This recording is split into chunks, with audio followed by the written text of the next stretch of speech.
Merci Élise. Ce jeudi débutaient les épreuves du baccalauréat. Comme chaque année, le début des examens est l'occasion de se rappeler que le niveau est en chute constante depuis plusieurs décennies. Avec près de 90% de taux de réussite, la grande majorité des lycéens n'a pas vraiment de soucis à se faire. Olivier Frarjec. Les années se suivent et se ressemblent pour les élèves de terminale. Comme chaque année, les lycéens vont passer leurs examens et comme chaque année, ils seront près de 90% à recevoir le précieux sésame. Les racines de la débâcle sont à chercher, notamment du côté de l'égalitarisme forcé de l'éducation nationale qui, depuis les années 60, cherche à donner l'examen à un plus grand nombre d'élèves, négligeant toujours un peu plus les filières professionnalisantes.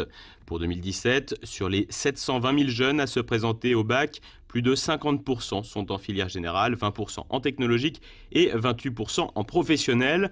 Parmi les remises en cause du baccalauréat, plusieurs écoles s'affrontent. Il y a tout d'abord ceux qui veulent purement et simplement supprimer l'épreuve, considérant que le système d'examen est traumatisant et dépassé. Mais il y a aussi ceux qui souhaitent réformer le bac de sorte qu'il ne soit plus systématiquement donné à toute une génération d'élèves. Et c'est probablement ce qu'entend faire le nouveau ministre de l'Éducation, Jean-Michel Blanquer, qui veut aussi donner plus de place au contrôle continu. Ce dernier affirme vouloir remuscler l'examen sans être toutefois entré dans les détails. Sa première action en tant que ministre a été de renforcer les langues anciennes et rétablir les classes bilingues, une démarche aux antipodes de son funeste prédécesseur Najat Vallaud-Belkacem. Les tenants d'une école plus traditionnelle semblent d'ailleurs voir dans ce nouveau ministre un espoir de pouvoir réformer l'institution. En attendant, les futurs bacheliers ont planché dès ce matin sur les sujets de philosophie, des sujets plutôt classiques pour l'exercice 2017, avec notamment défendre ses droits, est-ce défendre ses intérêts?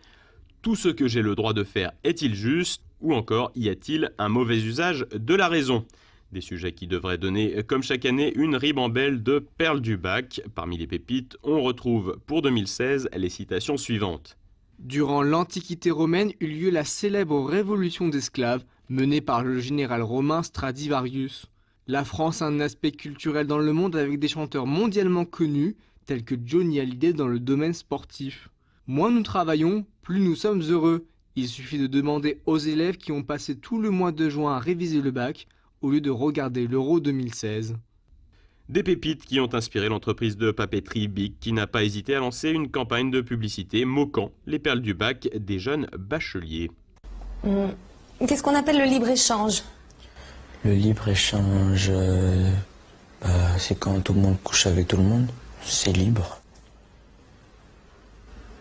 C'est entrée libre, quoi, c'est libre. Voilà, libre-échange. Voilà. Tout le monde couche avec tout le monde. Et voilà.